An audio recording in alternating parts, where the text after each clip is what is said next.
এবার টানা ৩ দিন পুরো দেশের উপর দিয়ে বয়ে যাবে বৃষ্টির ঢল।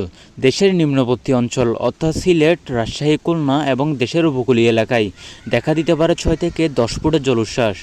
দীর্ঘদিন ধরে দেশের আবহাওয়া যেহেতু খারাপ ছিল, এর থেকে মূলত এই ঝড়ের সৃষ্টি। কক্সবাজার সহ সব উপকূলীয় অঞ্চলকে ৩ নং স্থানীয় হুঁশিয়ারি সংকেত দেখানো হয়েছে আবহাওয়া অফিসের পক্ষ থেকে।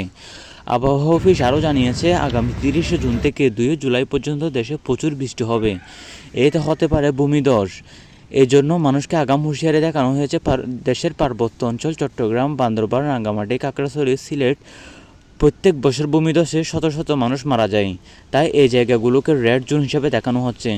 সবাই আল্লাহর কাছে প্রার্থনা করুন যেন দেশবাসীর উপর ঝড়ের কোনো ক্ষতি না হয়। সবাই সতর্ক থাকবেন। দেশ বিদেশের সব নিউজ পেতে চ্যানেলটি সাবস্ক্রাইব করবেন আর কমেন্ট করে জানাতে পারেন আপনার মূল্যবান মন্তব্যটি।